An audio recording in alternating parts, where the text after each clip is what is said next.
Kalau kita agak melompat nggak apa-apa Pak ya. Jadi kita poin yang ketiga masuk ke yang ketujuh saja. Iya, asmaullah ta'ala kullu husna. Bisa nggak? Biar nggak terlalu panjang.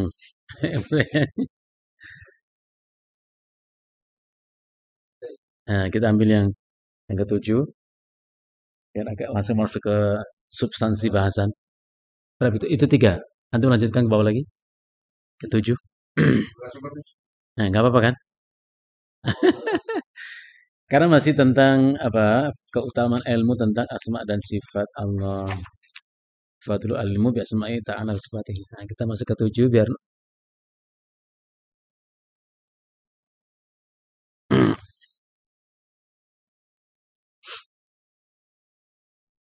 itu 14 terus ke bawah lagi ke atas lagi.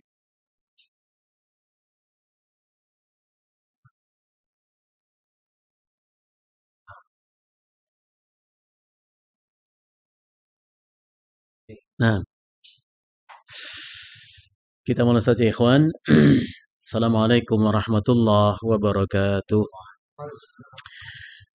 Innal hamdalillah nahmaduhu wa nasta'inuhu wa nastaghfiruh wa nastahdihi wa natubu ilaih wa na'udzu billahi min syururi anfusina وسيئات أعمالنا من يهده الله فلا مضل له ومن يضلل فلا هادي له أشهد أن لا إله إلا الله وحده لا شريك له وأشهد أن محمدا عبده ورسوله صلى الله عليه وآله وصحبه وسلم تسليما كثيرا أما بعد اللهم انفعنا بما علمتنا وعلمنا ما ينفعنا إخواني في الله أعزني الله وإياكم. Kita bersyukur kepada Allah di kesempatan pagi hari ini kembali kita dimudahkan Allah untuk bisa meluangkan waktu sejenak bermujalasah di majelis yang mulia ini. Mudah-mudahan Allah jadikan pertemuan kita ini pertemuan yang kita semua mendapatkan limpahan rahmat-Nya dan perpisahan usai pertemuan ini perpisahan yang kita semua mendapatkan ampunannya. Allahumma hdina wa wafiqna lima tuhibbu wa tarda. Ikhwani fillah, Al-Imam At-Tirmidzi di dalam kitab Sunannya menyebutkan satu riwayat yang diterima dari Qais ibn Katsir radhiyallahu an. Qais bin Katsir berkata, "Khadima rajulun minal Madinati ila Abi Darda wa huwa bi Dimashq." Ini kita pengantar belum masuk ke kitab kita. Jadi pernah ada seorang laki-laki melakukan perjalanan jauh dari Madinah menuju Damaskus. Untuk apa? Untuk menemui Abu Darda radhiyallahu an. Perjalanan panjang ya. Dari Madinah ke Damaskus, Syria atau Yordania. Bukan antar kota dalam provinsi, bukan antar provinsi dalam satu negeri, ini beda negara. Dari Madinah menuju Damaskus. Untuk apa? Untuk bertemu dengan Abi Darda radhiyallahu an. Yang kala itu Abu Darda domisilinya di Damaskus. Setiba di Damaskus dan bertemu dengan Abu Darda bertanya kepada laki-laki itu, "Ma aqdamaka ya akhi?" Apa gerangan sesuatu yang membawamu datang kemari, wahai saudaraku? Apa sesuatu yang membawamu datang kemari? Untuk apa? Laki-laki itu mengatakan, "Hadithun balagani annaka tuhaddithu an Rasulillah sallallahu alaihi wasallam." Yaitu satu hadis yang sampai kepadaku bahwa engkaulah yang menyampaikan hadis itu dari Rasulullah sallallahu alaihi wasallam. Masya Allah. Mencari satu hadis. Coba tuh menenungkan perjalanan yang manakah yang paling jauh pernah antum tempuh dalam rangka mencari ilmu. Bukan jalan-jalan Pak, bukan pelesiran. Jauh banget antum jalannya ya. Mencari ilmu kemana yang paling jauh? Ini laki-laki dari Madinah ke Damaskus hanya untuk mendapat satu hadis. Balaghani annaka tuhadditsu an Rasulillah sallallahu alaihi wasallam. Sampai kepadaku hadis itu kau yang menyampaikan dari Rasulullah sallallahu alaihi wasallam. Abu Darda bertanya, "Ama qadimta li hajatin?" Bukankah kau datang kemari untuk keperluan yang lain? La, tidak. Ama qadimta li tijaratin? Apakah kau datang kemari untuk perniagaan? Jual beli? La, tidak. Ma qadimta illa li talabi hadzal hadis? Jadi benar, kau datang kemari hanya untuk mendapatkan satu hadis, satu hadis. Naam, benar. Masya Allah. Abu Darda mengatakan, fa inni sami'tu Rasulullah sallallahu alaihi wasallam yaqul. Aku memang pernah mendengar Rasulullah sallallahu alaihi wasallam bersabda, hadis yang sudah kita hafal insyaallah. Rasulullah mengatakan, "Man salaka tariqan yaltamisu fihi ilman sahhalallahu lahu bihi tariqan ilal jannah." Siapa yang menempuh perjalanan untuk mencari ilmu, niscaya Allah mudahkan untuknya jalan menuju surga. Pertanyaannya, itu laki-laki jauh dari Madinah ke Damaskus mendapatkan satu ilmu, satu hadis. Pulang dia ke rumah. Kira-kira lupa nggak orang itu akan hadis itu? Enggak. Kenapa? Itu sesuatu yang berharga. Jauh mencarinya. Kita itu habis ngaji pulang, kok lupa gitu maksudnya. Hah? Harusnya ilmu itu dimiliki, nyarinya susah. Ya. Jadi hadis yang singkat ini memberi kita pelajaran ilmu memang begitu luar biasa berharganya. Orang dahulu rela menempuh perjalanan jauh. Ya, dengan berapa uang yang harus dikeluarkan, tenaga, waktu. Kita ini sekali duduk berapa hadis kita dapatkan. Berapa ayat kita dapatkan. Namun sayangnya semakin sebanyak apapun hadis yang kita dapatkan, ayat kita dapatkan, sebanyak itu pula yang kemudian kita lupakan. Ya, kita harus belajar ya. Ilmu itu permata yang berharga, susah mencarinya. Kita dapatkan, kita miliki, kita simpan baik-baik. Nas'alullah al-afwa wal-afiyah. Ikhwani fillah, pada kesempatan yang berbahagia ini, dengan kita beristi'anah kepada Allah, kita akan lanjutkan telah kita, yakni kitab Fiqhul Asma Al-Husna, karya Syekh Abdul Razak ibn Abdul Muhsin Al-Badr rahimahullah ta'ala. Hafidhullah ta'ala. Kita masuk kepada poin yang ketujuh, ya, bab yang ketujuh min abwabil kitab, yaitu asma'ullah ta'ala kulluha husna. Nama-nama Allah itu semuanya adalah husna.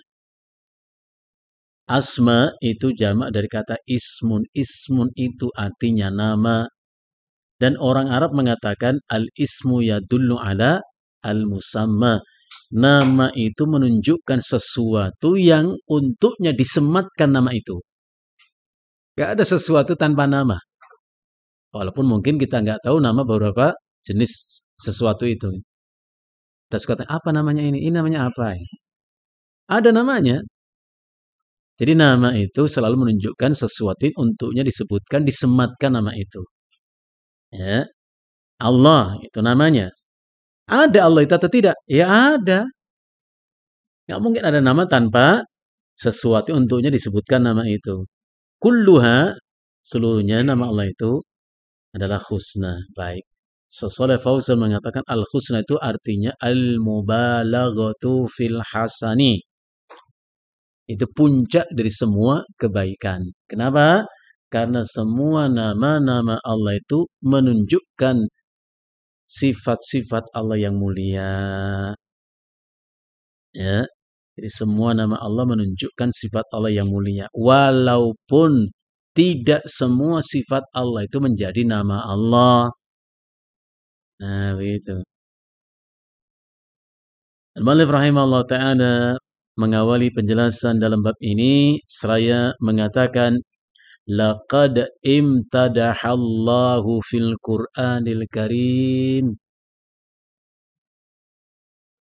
asma'ahul azimah biwasfiha kullaha annaha husna. Imtadaha itu dari kata madaha yamdahu, yang artinya memuji.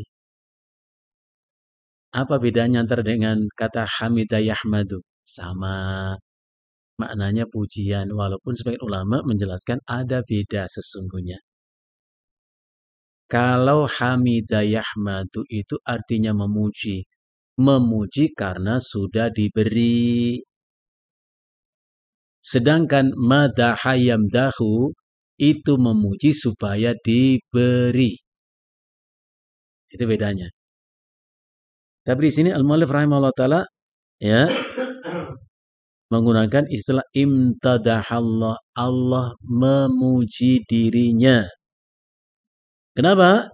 Karena Allah memang ahlus sana, Allah yang mempunyai hak untuk dipuji. Jadi kalau kita memuji Allah itu nggak berlebihan, memang hak Allah untuk dipuji. Karena pujian itu artinya menyebut kebaikan-kebaikan, mengakui kesempurnaan, itu namanya memuji. Sebaliknya, adzammu, mencela, itu artinya menyebut keburukan. Siapa pemilik kebaikan yang sempurna? Siapa yang mempunyai kesempurnaan yang mutlak? Ya tentu Allah. Maka Allah pantas untuk dipuji. Bagaimana dengan kita? Kalau pujian kepada Allah itu mutlak. Kalau pujian kepada kita sama kita itu muqayyad. Orang hanya dipuji kalau nampak untuknya kebaikan. Nggak nampak, nggak dipuji. Karena itu Al-Imam Ibnu Qudamah dalam kitab Mukhtasar Minhajul Qasidin, beliau mengatakan, apabila orang memujimu, artinya menyebut kebaikanmu, ya, sifat-sifatmu, jangan serta-merta kau tepuk dada dan bangga. Tapi perhatikan, adakah dalam dirimu itu sifat-sifat mulia yang pantas dengannya kau dipuji? Ada ternyata, ada. Bila pun kau senang, maka semestinya senangmu itu bukan karena pujian orang itu. Tapi kau merasa senang, Allah memberimu sifat-sifat mulia itu. Sehingga orang bisa merasakan akibat sifatmu yang mulia itu. Jadi senang pun bukan karena pujian orang itu. Karena Allah beri kita apa? Sifat mulia itu. Dan sebaliknya kata beliau, kalau kau periksa di hatimu, tak ada sifat-sifat yang pantas kau dipuji dengannya. Gak ada sifat-sifat yang baik. Ini orang sebut-sebut kita itu. Namun kau masih juga senang dengan pujian itu. Fafarahuka bil madhi ghayatal jununi. Maka senangmu dengan pujian yang sesungguhnya tak pantas disematkan kepadamu itu menunjukkan betapa sempurna kegilaanmu. Gila kamu ya. Oh, dipuji nggak ada yang pantas dipuji. Masih ketawa-ketawa, senang. Sebaliknya kalau orang memaki mencela dirimu, disebutkan keburukanmu, pun jangan serta-merta engkau marah. Apa yang kita lakukan? Periksalah dalam dirimu. Adakah sifat-sifat celah yang pantas orang katakan itu tentang dirimu? Ada ternyata. Saya dibilang pelit. Oh iya, memang saya pelit. Orang itu harus diberi apresiasi. Kalau kasih hadiah dia. Karena dia berani menunjukkan keburukan kita. Dulu sahabat itu senang kalau ditunjukkan keburukannya, ikhwan. Umar mengatakan, rahimallahu imra'an. Semoga Allah merahmati orang menunjukkan keburukanku. Tolong tunjukkan. Kalau kita kan cari siapa yang memuji kita kan. Pujian itu menggelincirkan sesungguhnya. Ketika ditunjukkan keburukan Umar, Umar senang untuk diperbaiki. Sebaliknya kalau dalam dirimu tak ada sesuatu yang cela nista, tapi orang tetap memaki mencela dirimu, tak mengapa. Jangan dibalas dengan cacian, celaan yang serupa, karena kebaikan itu untukmu, keburukan untuk orang itu. Jadi kesimpulannya, pujian dan cacian itu nggak ngaruh apa-apa sesungguhnya, ikhwan. Kalau kita masih merasa ada pengaruh, berarti ada masalah dalam diri kita. Nggak ada pengaruh.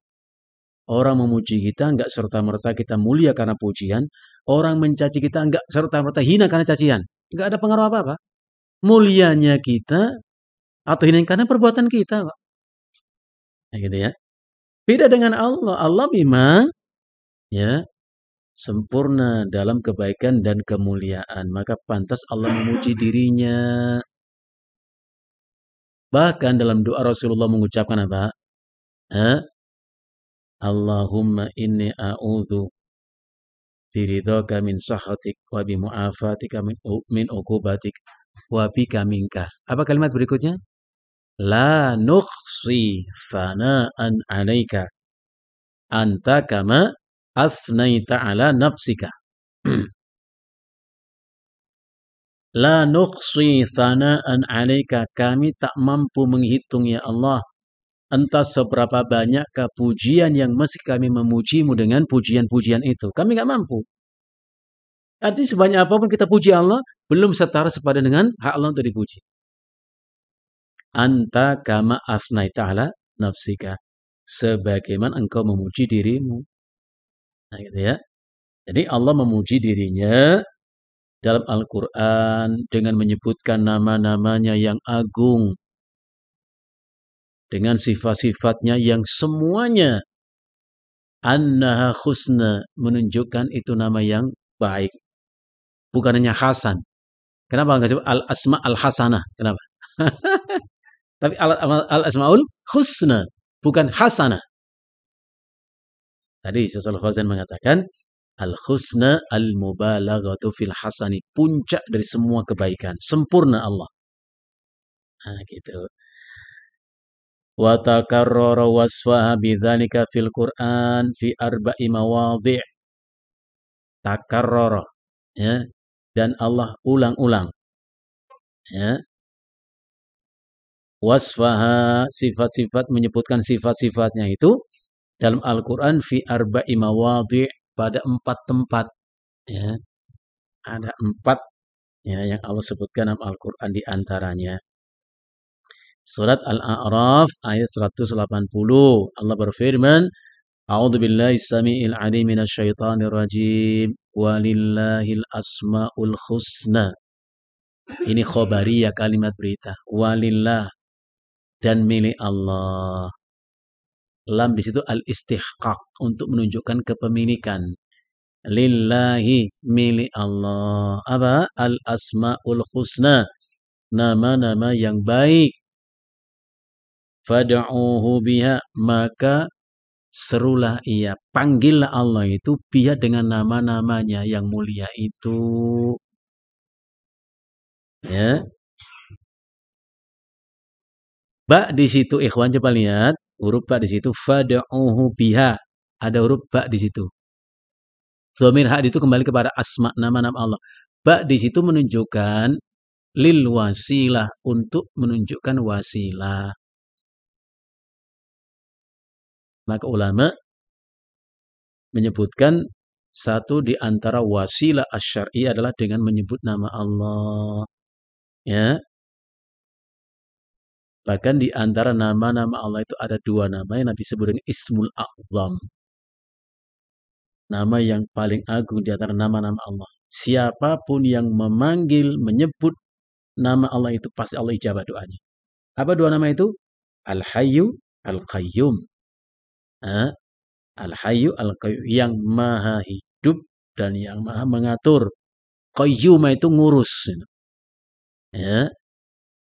Kenapa Allah disebut dengan nama agung ini, 2 nama ini? Karena semua nama-nama Allah itu bermuara kepada 2 nama itu. Al-Hayyu, Al-Qayyum. Jadi serulah Allah itu dengan namanya itu, dengan wasilah. Ya Rahman, irhamni, irhamni ya arhamar rahimin. Ya. Faghfir warham innaka antal ghafur rahim. Ghafur, rahim, nama Allah. Ya. Sebut nama Allah dengan itu. Wa dzarul ladzina yulhiduna fi asma'i. Dzaru artinya abaikanlah. Utruku, tinggalkanlah. Orang-orang yang ilhad terhadap nama-nama Allah. Ilhad itu mengingkari. Ya. Atau bahkan bisa dikatakan melecehkan nama Allah. Ingkari. Jangan pedulikan sikap mereka itu. Kenapa? Toh mereka sendiri akan bertanggung jawab atas ucapan mereka itu sendiri. Sayujazawna ma kanu ya'malun. mereka akan diberi balasan atas perkataan mereka itu. Apa artinya? Tak ada satu kata yang tidak terbalas, ima baik atau buruk. Ya. Ma yalfidu min qaulin illa ladai raqibun atid. Tak ada satu kata yang kita ucap melainkan ada raqib dan yang mencatatnya gitu. Ini ada orang menghina Allah gini-gini. Ya apa-apa, enggak tahu apa nanti celaka sendiri dia. Ya. Ayat yang kedua, surat Al-Isra 110 Allah berfirman, Qul id'ullaha aw id'ur rahman. Panggillah ya Allah atau Ar-Rahman. Jadi kita boleh menyebut ya Allah atau ya Rahman. Orang-orang musyrik di zaman Nabi mendengar Rasul menyebut ya Allah, ya Rahman. Orang musyrik itu bingung. Muhammad katanya Tuhannya satu, ternyata dua Tuhannya itu. Allah dan Rahman. Nggak ngerti kadang-kadang. Katakan Muhammad kepada mereka, Ud'ullah, panggillah dia itu Allah. Awid'u Ar-Rahman. Atau panggil dia itu Ar-Rahman, ya Rahman. Ya.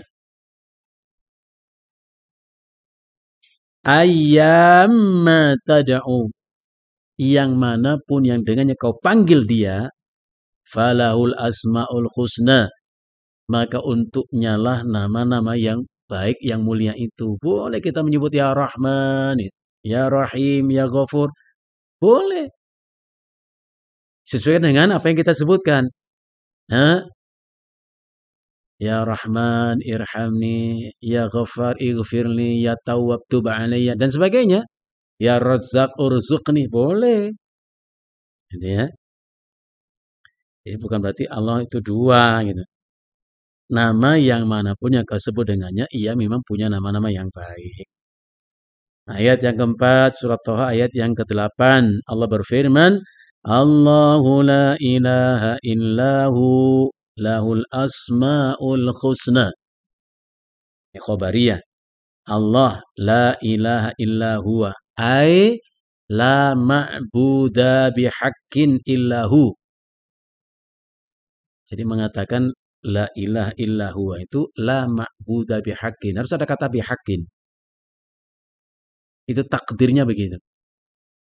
Ungkapannya seperti itu. Jadi kalau kita mengartikan la ilaha illallah, jangan diartikan la ma'buda illallah. Kurang. Tidak ada yang disembah kecuali Allah. Apa artinya? Apa maksudnya? Berarti apapun sesembahan manusia itu representasi menyembah Allah. Ya salah lah. Salah. Lebih salah lagi kalau kita mengatakan la maujuda illallah. Tidak ada yang ada kecuali Allah. Lebih salah lagi.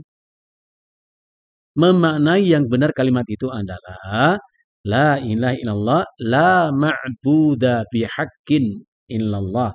Tidak ada sesuatu yang diibadi dengan benar. Tidak ada sesuatu yang ditunduk patuh dengan kecuali Allah. Konsekuensinya, fa'ibadatu ma siwahu batilatun. Itu kata Syaikh Fauzan. Maka bentuk peribadatan apapun pasti batil. Jadi nggak sama. Kalau kita mengatakan semuanya sama, ya kayak nggak tahu beda saja kita ini. Ya. Jadi hanya Allah yang berhak untuk diibadahi. Dan miliknya lah nama-nama yang mulia tadi. Surat Al-Hasyr ayat 24. Allah berfirman, Wallahul khaliqul bari'ul musawwiru lahul asma'ul husna. Huwallah, dialah Allah. Siapa dia? Al-Khaliq, yang mencipta. Bahkan Allah mengatakan, Allahu khaliqu kulli syai'in. Allah mencipta segala sesuatu. Karena ia mencipta segala sesuatu, maka miliknya lah segala sesuatu itu. Dan dia mengatur segala sesuatu itu. Maka yang tidak mencipta tapi dicipta, tidak memiliki tapi dimiliki, tidak mengatur tapi diatur, gak punya sifat uluhiyah, gak punya. Yang punya sifat uluhiyah itu hanyalah yang mencipta, yang memiliki ciptaan, yang mengatur ciptaannya. Maka Allah adalah Rabbul Alamin. Rob pencipta, pemilik, pengatur alam semesta ini. Nah, gitu ya. Al-Bari sama.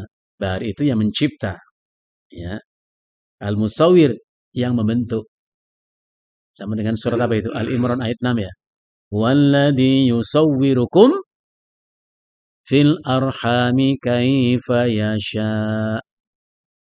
Dialah Allah yang membentuk kalian. Yang membentuk kalian. Dibentuk kita ini. Di mana?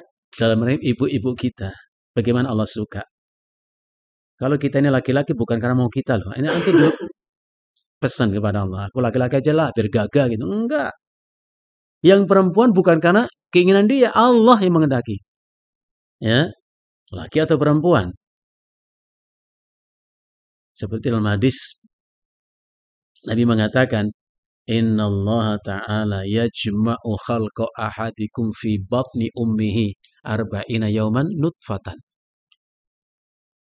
Sesungguhnya Allah mengumpulkan proses penciptaan kalian dalam perut ibu kalian 40 hari 40 malam. Pertama, nutfah, hanya berupa nutfah. Nutfah apa itu? Nutfah amsaj. Tengok surat Al-Insan ayat pertama. Inna khalaqnal insana min nutfatin amsyaj. Apa itu mana amsyaj? Apa ayatnya Pak ya? Allah ta'ala al-insani hainun minad dari lam yakun syai'an madhkura. Ayat kedua, inna khalaqnal insana min nutfatin amsyaj. Apa itu amsyaj? Ibnu Katsir mengatakan al-amsyaj artinya al-mumtazijah, al-mukhtalitah, yang bercampur. Kalau sperma saja tanpa ovum nggak ada terjadi proses pembentukan janin itu. Ovum tanpa sperma nggak ada. Dicampur. Namanya amsyaj. Berapa lama? 40 hari. Masih berupa nutfah. 40 hari kedua menjadi alaqah. Alaqah itu segumpal darah. Darah menggumpal. Bahkan Syafi'i mengatakan kenapa disebut alaqah? Karena kedudukannya itu nempel di dinding rahim. Bukan ngapung di tengah, nempel awalnya itu di dinding rahim. Maka itu alaqah. Summa yakunu mudghatan misla dzalik. 40 hari yang ketiga menjadi mudghah. Mudghah itu dari kata madghah. Secara bahasa artinya mengunyah. Jadi daging dalam rahim itu awalnya kecil, sekecil daging bisa kita masuk ke mulut kita. Kalau Bapak makan sate pasti kecil-kecil itu potongannya. Kalau gede, bukan mudghah namanya. Yang bisa masuk dikunyah. Nah, setelah 120 hari, Allah perintahkan malaikat untuk meniupkan roh ke dalam janin itu. Jadi sudah bukan berupa lagi nutfah, bukan berupa lagi alaqah, bukan berupa lagi mudghah. Allah mengatakan apa? Surat Al-Mu'minun ayat 12. Tsumma ansha'nahu khalqan akhar. Kami cipta ini sebagai ciptaan yang lain. Jadi 120 hari bukan lagi nutfah, bukan lagi darah, bukan lagi daging. Tapi Allah bentuk, Allah sebut dengan janin. Idh antum ajinnatun fi butuni ummatikum. Ingatlah kata Allah. Ketika kau hanya berupa janin dalam perut ibumu. Janin. Janin itu bahasa Arab ya Pak? Janinun itu bahasa Arab. Nah, ketika roh itu ditiupkan ke dalam janin itu hidup. Jadi hidup itu artinya menyatunya jasad dengan roh, roh dengan jasad. Sebaliknya mati, apa? Infisalur ruhi anil jasad. Terpisahnya roh dari jasad namanya mati. Nah, setelah ditiupkan roh itulah Allah tetapkan untuk masing-masing janin itu 4 ketetapan. Ajalnya, ya, rizkinya, amalnya, dan statusnya. Semuanya sudah muqaddar. Yang menarik untuk kita perhatikan, ajal itu ikhwan bukan hanya ketentuan kapan orang mati, bukan. Seseorang mengatakan ajal itu termasuk di dalamnya adalah kapan dia mati, di mana dia mati, bagaimana keadaan dia mati. Itu semuanya sudah muqaddar. Bahkan Rasulullah mengatakan bila Allah takdirkan orang mati di suatu tempat dengan sebab tertentu, Allah giring ia ke tempat itu. Di situ ketemu dengan ajal. Jadi nggak ada by accident, itu nggak ada. Yang benar by design. Allah tentukan sudah, rencanakan. Ya, di Madinah ada kuburan digali oleh sahabat. Rasulullah bertanya, untuk siapa kuburan itu? Sahabat mengatakan, lil habasyi qadamat. Ini kami siapkan untuk seorang lelaki dari Habasyah, Ethiopia, di Afrika sana. Dia mati, kami kuburkan di sini. Rasulullah mengatakan, subhanallah, Allah giring orang itu pergi meninggalkan tanah kelahirannya, tempat kelahirannya. Ke tempat mana Allah takdirkan kematian. Di situ dia ketemu ajal. Jadi ajal itu bukan kapan saja dia mati. Di mana, bagaimana sudah muqaddar. Matinya di laut, tenggelam. Pertama kali naik kapal, tenggelam dan mati. Memang begitu takdirnya. Kalau belum takdirnya mati di laut, mau dan mandir nyusur lautan, nggak akan mati, Pak. Hah? Ada tetangga saya kemarin, masih anak-anak, masih kecil, Pak, balita itu, Pak. Mati tersedak makanan. Keselak makanan, kalau mati itu. Takdirnya memang begitu. Nggak semuanya keselak kemudian mati, enggak. Ada orang kesedak, pukul-pukul itu punggungnya. Keluar itu makanan. Ada. Tapi ada yang mati kok. Itu takdirnya memang begitu. Jangankan minum racun, minum air putih pun kalau takdirnya mati, Pak. Jangankan tabrakan gitu ya. Tidur di atas kasur, malam itu tidur. Gak ada keluhan penyakit apa-apa. Gak bangun-bangun, Pak. Seusai mengatakan berapa banyak orang rebahkan tubuhnya di atas pembaringannya, istirahat malamnya itu. Gak ada keluhan apa-apa. Namun ia tak lagi mampu bangun dari tempat tidurnya sampai diusung ke ranjang pemandiannya. Itu banyak. Makanya harus ingatkan kita, kafa bil mauti wa idhan. Cukuplah kematian itu menasihatimu. Cukuplah. Kita kan suka-suka muncul angan-angan yang mati hanya orang lain lah. Enggak lah. Itu giliran doang kok. Enak. Dan ajal itu maktubun baina ainai. Tercatat di antara dua pelipis mata orang. Di sini, Pak. Ajal itu. Maka malaikat maut itu melihat wajah setiap kita itu 70 kali setiap hari. Maka tepat waktu, Pak. 70 kali. Bukan karena sampai itu ganteng ya enggak ya. Oh, kagum malaikat sama saya ganteng. Enggak. Ngelihat ajal antum kapan aja. Walikulli ummatin ajalun. Fa'idha ja'a ajaluhum. La yastakhiruna sa'atan wa la yastaqdimun. Tepat waktu Pak mati. Di mana bagaimana? Masya Allah. Lahul asma'ul husna. Min Allah nama-nama yang baik. Yusabbihu lahu ma fis samawati wal ard. Bertasbih. Tasbih itu artinya memuji Allah. Ya. Mengakui, mengimani kemahasucian Allah. Apapun dan siapapun yang di langit dan yang di bumi. Wa huwal azizul hakim. Allah yang maha aziz, maha mulia, maha perkasa. Al-hakim yang maha bijaksana. Al-aziz itu makna asalnya nanti dijelaskan. Zul izzah, yang mempunyai kemuliaan. Al-hakim dzu hikmatin, yang punya hikmah. Jadi, apapun yang Allah kehendaki itu adalah ada hikmahnya, ada kebaikan. Enggak satu keburukan pun yang Allah inginkan. Kenapa? Karena Allah sangat sayang kepada kita, hamba-hambanya. Ya. Al-Mu'allif rahimahullah ta'ala selanjutnya mengatakan, فَفِي هَذِهِ الْآيَاتِ. Maka pada ayat-ayat tersebut di atas, wasfun itu merupakan sifat li asma'i subhanahu, yang menunjukkan nama-nama Allah, sifat yang mensifati nama-nama Allah itu, ya, jami'aha, semuanya, bi annahal husna, semuanya menunjukkan apa? Baiknya nama-nama Allah itu. Nah, enaknya begitu kalau ngaji itu dijelaskan ulang. Husna itu apa toh? Artinya husna maksudnya balighatun fil husni, puncak dari semua kebaikan, puncak dari semua kesempurnaan. Enggak ada sedikit pun cacat celah. Sempurna. Jangankan zat Allah, ciptaan Allah pun sempurna. Allah suruh kita ngelihat langit. Ya, tengok langit itu. Farji'il basara karratain. Tengok lagi, tengok lagi, tengok lagi. Ada yang celah? Ada yang cacat? Enggak ada. Maka kita diperintah Allah untuk mengenal Allah dengan mengenal ciptaannya. Sempurna ciptaan Allah. Antum bilang, tapi ada orang yang mohon maaf cacat fisiknya. Cacat itu kan menurut kita. Sempurna bagi Allah. Bukan gagal produk, bukan. Ada yang putih, ada yang hitam. Bukan hitam itu cacat, bukan. Pembanding. Gak mungkin antum tahu warna putih kalau nggak ada yang hitam. Nggak tahu antum yang sempurna seperti apa kalau nggak ada yang cacat. Itu pembanding. Bukan berarti Allah gagal mencipta dia. Karena nggak sempurna. Bukan. Ada orang lahir itu nggak ada tangan dua-duanya itu nggak ada.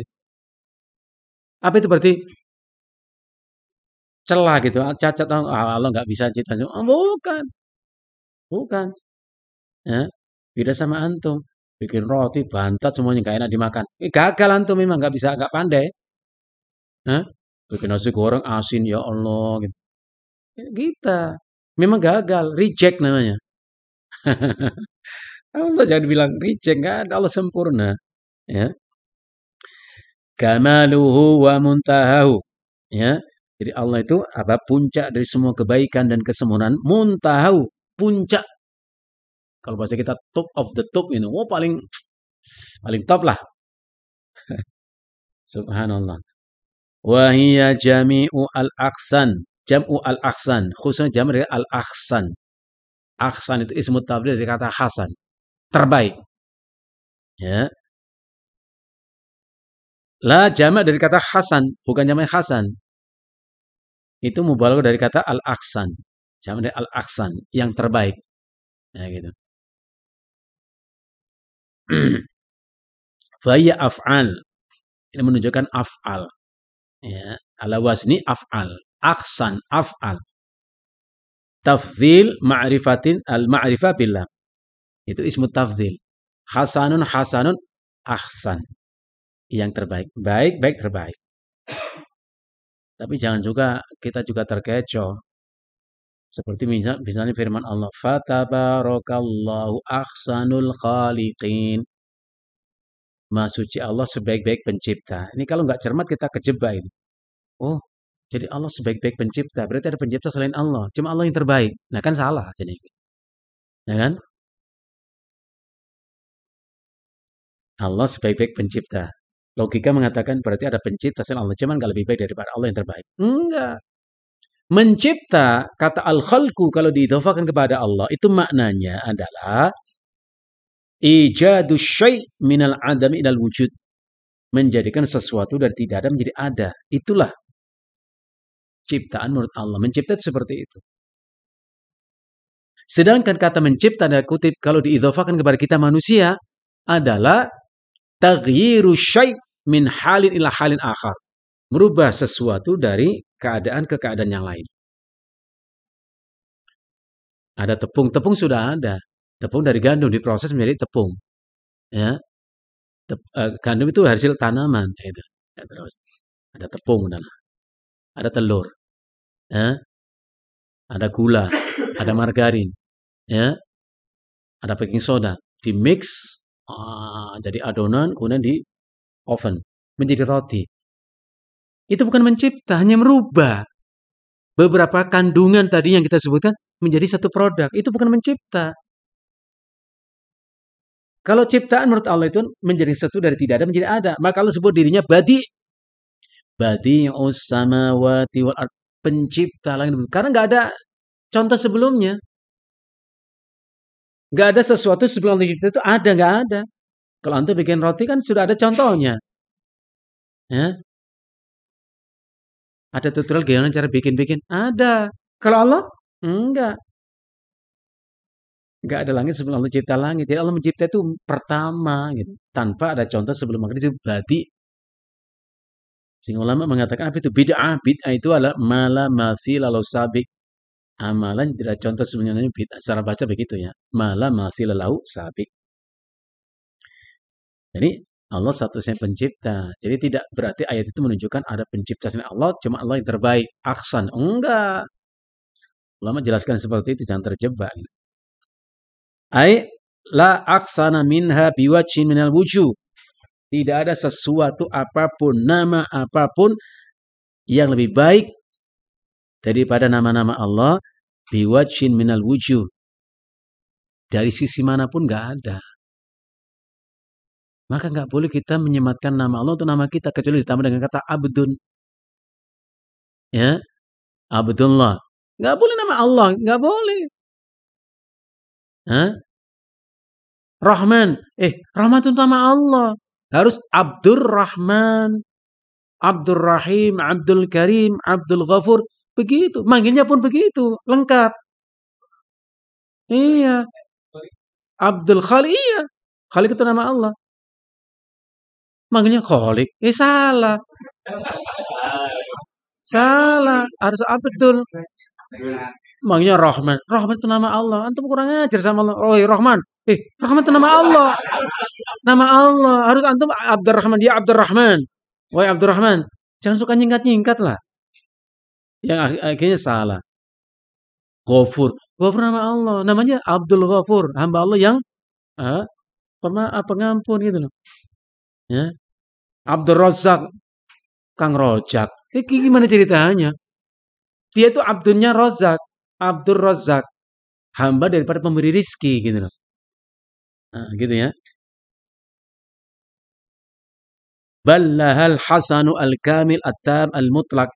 Bahkan nama-nama Allah itu menunjukkan ya kebaikan, kesempurnaan, al-kamil, sempurna, at-tam sama, sempurna. Al-mutlak, mutlak dalam kebaikan, kesempurnaan. Enggak ada cacat celahnya. Maka orang-orang musyrik Allah sebut apa? Mereka itu enggak memuliakan Allah dengan sebenar-benarnya pemuliaan. Wa ma qadarullah haqqa qadri. Enggak memuliakan. Kita juga jangan sampai seperti itu. Jangan kurang memuliakan Allah dengan sebutan-sebutan begitu. Jangan. Ya. Kan Allah itu mutlak dalam kebaikan, kesempurnaan yang sempurna. Likauniya aksanal asma.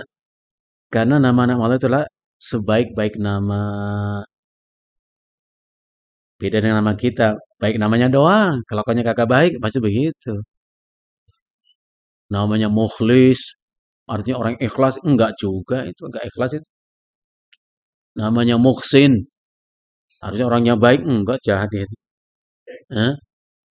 Namanya Halim. Abdul Halim. Orang yang lemah lembut. Kasar dia gitu. Namanya mukmin. Enggak, itu enggak beriman sama Allah. Ya. Jadi nama kita kadang-kadang enggak cocok dengan kelakuan kita. Enggak mencerminkan sifat kita. Hanya indah disebut saja. Jangan. Ya. Makanya kalau kita punya anak, beri nama yang baik. Itu hak anak itu. Ayyukhsina ismau idha wulida. Beri nama dia yang baik. Nama itu harapan. Doa orang tua untuk anak itu. Tapi nggak cukup menyematkan nama. Dididik gitu. Ya. Namanya doang baik. Tapi nggak ibadah gimana itu. Wa wal mathalul a'la fi qawli subhanahu. Ya. Ini merupakan mathalul a'la. Ya. Permisalan yang paling agung, paling utama. Sebagaimana firman Allah. Walahul mathalul a'la fis samawati wal ard. Allah itu adalah memiliki al-kamal al-a'zam. Kesempurnaan yang paling agung. Fi dhati dalam zatnya. Wa asma'ihi. Wa sifati termasuk wa af'alihi.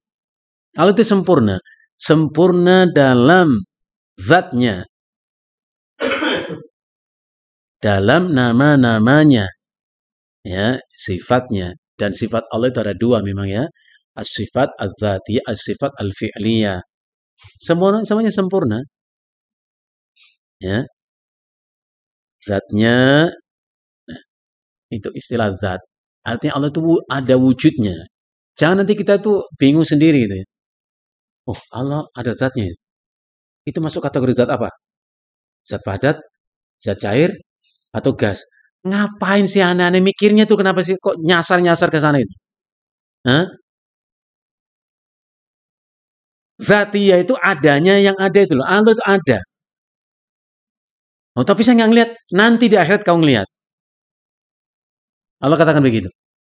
Wujuhu yawma idzin nadhiratun ila rabbiha nadhira. Wajah orang beriman hari itu berseri-seri.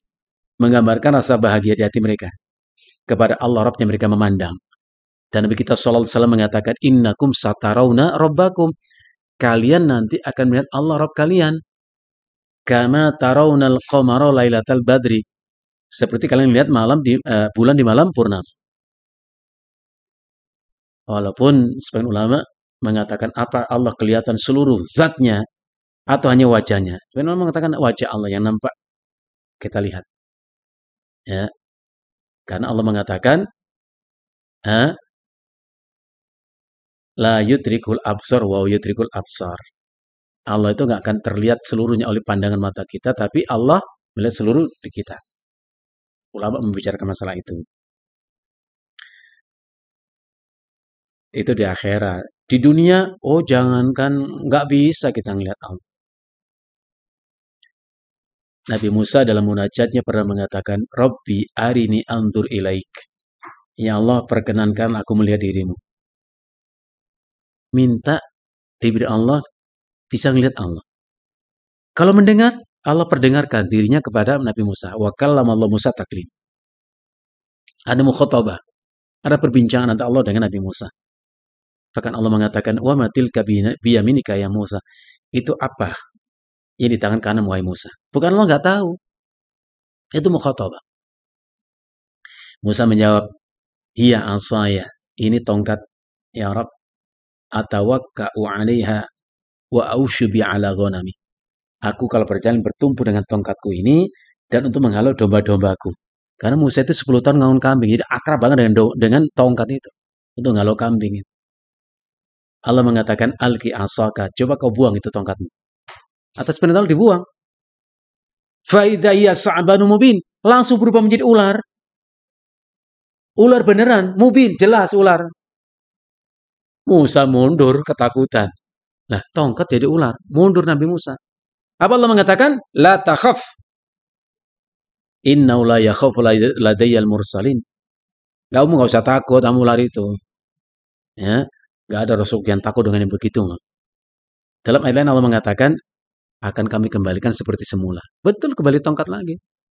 Jadi ada mukhatabah, ada perbincangan. Maka satu-satunya disebut dengan istilah kalimullah itu Nabi Musa. Mendengar Allah menyampaikan sesuatu kepadanya. Cuman pengen ngelihat, gitu loh. Musa pengen ngelihat. Iya, ada suara kok nggak ada rupa. Dia minta kepada Allah untuk diperkenankan melihat Allah. Allah menjawab, innaka lan tarani, kau nggak akan bisa ngelihat aku. Walakin indur ilal jabali, tapi lihatlah gunung itu. Lihat gunung itu. Ini istaqarra makanahu. Kalau gunung masih ada di tempatnya, saufa tarani, kau akan melihat aku. Falamma tajalla rabbuhu lil jabali ja'alahu dakka'a wa kharra Musa sa'iqah, kata Allah. Ketika Allah bertajalli, tajalli itu secara bahasa artinya menampakkan diri. Gak usah tanya bagaimananya, kita gak akan pernah tahu. Kita terima khabar dari Allah. Falamma tajalla rabbuhu lil jabali. Ketika Allah menampakkan diri kepada gunung itu. Bukan kepada Musa, kepada gunung itu. Ja'alahu dakka'a. Maka hancur leburlah gunung itu. Mendapati ledakan dahsyat gunung itu. Semburat itu gunung itu. Fakharra Musa langsung tersungkur, nggak sadarkan diri. Gunung bahaya. Hancur lebur. Bagaimana kalau bertajalli kepada diri kita? Apa nggak lebur hancur diri kita? Maka bukan Ahlus Sunnah yang mengimani adanya akidatul khulud, menyatunya Allah dengan diri kita. Enggak. Bagaimana Allah menyatu dengan kita? Gunung saja Allah tampakkan diri kepadanya, hancur kok. Bagaimana dengan menyatu? Lebih hancur lagi. Ya, setelah Nabi Musa siuman sadar, nah baru dia mengatakan, Allah memang maha kuasa atas segala sesuatu. Jadi jangan minta sesuatu yang tidak pantas untuk kita minta, kan?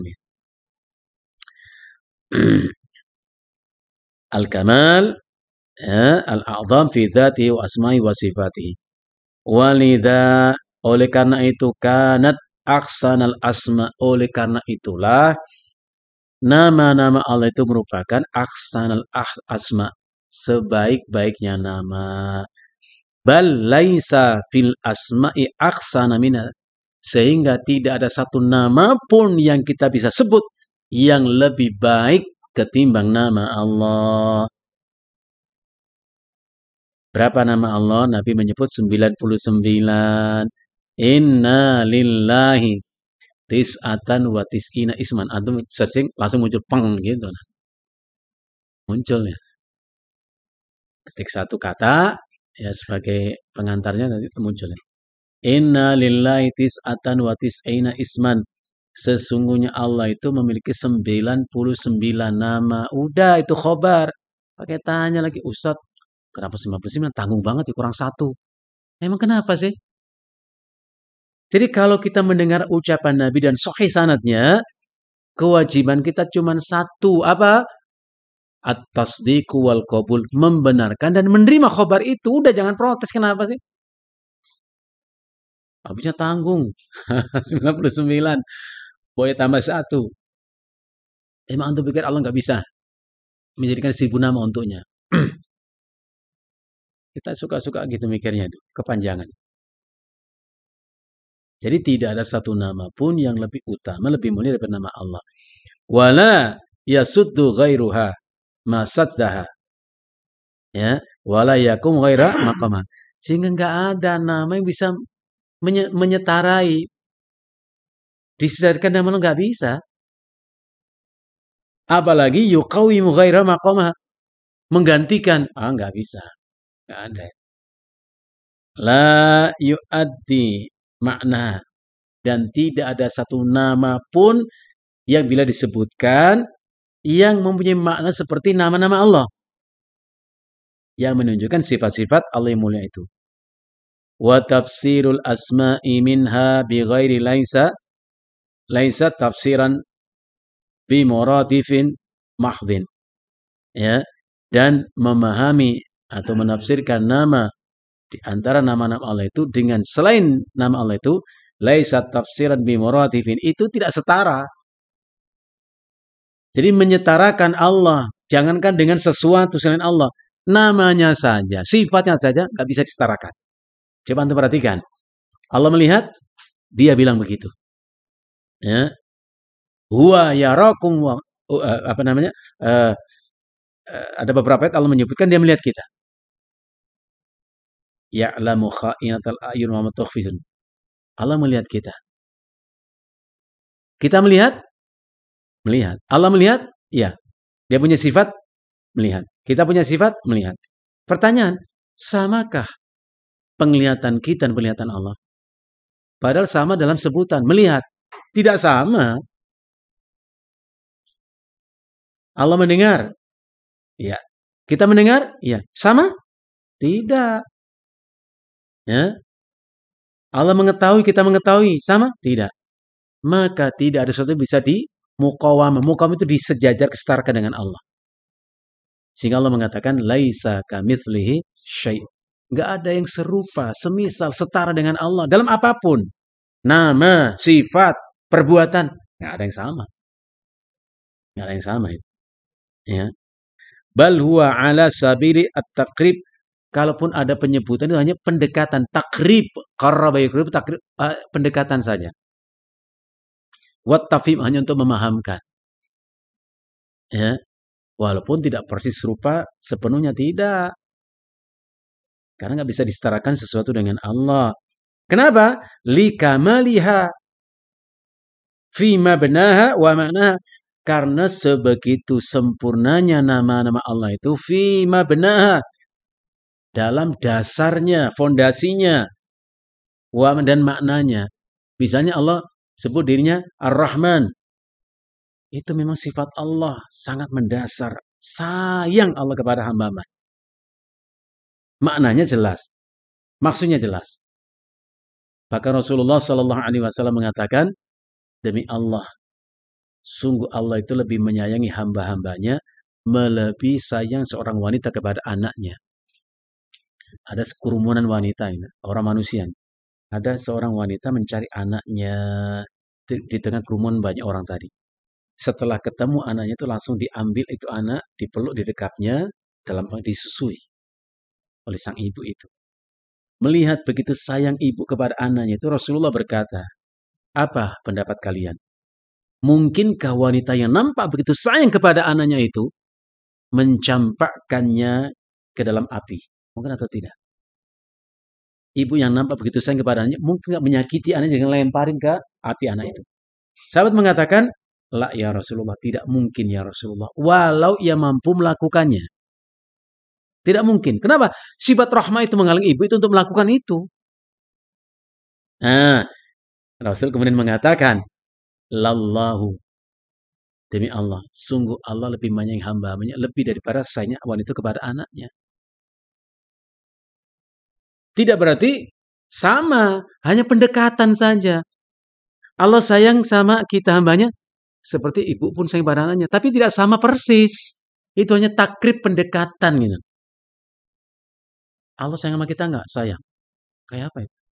Bapak tahu nggak seorang ibu yang sayang sama anaknya? Coba lihat. Diperhatikan. Itu hanya pendekatan, bukan berarti mislan bimislin. Bukan berarti serupa sama, enggak. Hanya tafhim untuk memahamkan. Ya. Likamaliya fi mabnaha wa maknaha. Wali hasaniha fi alfadhiha wa madlulatiha. Dan menunjukkan betapa baik lafadznya. Diksinya itu loh. Uraian kata, susun katanya itu. Rahman, Rahim, Karim, Ghafur. Itu susunan katanya pun udah indah. Ya. Lafadznya itu bagus. Wa madlulatnya, madlulat itu yang ditunjukkan oleh kata-kata itu. Itu juga baik semua. Jadi ala-kulli memang baik bagi Allah itu segala-galanya, semua sisi. Biwajhin minal wujuh. Fahiya ahsanul asma. Maka nama-nama Allah itu adalah sebaik-baik nama. Kama anna sifatahu subhanahu akmalas sifat. Sebagaimana sifat-sifat Allah merupakan sesempurna-sempurnanya sifat. Dalam arti nggak ada cacat dan celah, nggak ada aib dan nista. Jadi makanya kalau kita mengatakan subhanallah, itu artinya maha suci Allah. Kalimat itu mengisyaratkan kita yakin dan mengimani Allah itu sempurna. Maha suci daripada sifat-sifat aib, sifat kurang, sifat celah. Nggak ada sifat aib celah bagi Allah. Sehingga Nabi SAW mengatakan, walaysa syarru ilaika. Tak satu pun keburukan yang pantas disematkan untukmu ya Allah. Jadi nggak boleh kita kembalikan sifat buruk kepada Allah. Allah tidak adil. Ya nggak mungkin, Allah maha adil kok. Di antara adilnya Allah adalah membalas setiap orang sepadan dengan perbuatannya. Adil. Ya? Bahkan Allah dalam surat Qalam mengatakan apa? Afanaj'alul muslimina kal mujrimin. Apakah akan kami perlakukan sama antara orang yang tunduk patuh kepada kami, muslim ini tunduk patuh kepada Allah. Kami perlakukan sama dengan orang durhaka kepada kami. Kalau sama diperlakukan, Allah nggak adil. Allah adil. Bahwa setiap orang hanya mendapatkan balasan sepadan dengan perbuatannya. Surat An-Najm Allah katakan itu. Ya, wa an laisa lil insani illa ma sa'a. Dan sesungguhnya manusia di akhirat nanti tidaklah mendapatkan selain apa yang diperbuatnya. Wa anna sa'yahu sawfa yura. Dan apapun amal perbuatannya itu akan diperlihatkan untuknya. Diperlihatkan kepadanya. Jadi nanti kita tahu apa yang pernah kita lakukan. Bukan hanya diperlihatkan. Thumma yujazahul jaza'al awfa. Kemudian Allah beri balasan untuk masing-masing orang, balasan yang sempurna, sepadan, serupa. Sehingga ada ungkapan mengatakan, in khairan, khairun. Baik perbuatanmu, baik pula balasan untukmu. Wa in syarran, syarrun. Buruk amal-amalmu, buruk pun apa balasan untukmu. Allah adil. Ya? Kalau orang berbuat baik dibalas dengan buruk sama Allah, Allah nggak adil. Ya? Orang berbuat buruk dibalas baik, nggak adil. Allah adil. Ya, Allah maha adil kok. Orang beriman, beramal soleh ditempatkan di surga, adil. Yang kufur Allah teman itu adil Allah. Ya. Nah. Oh, nah.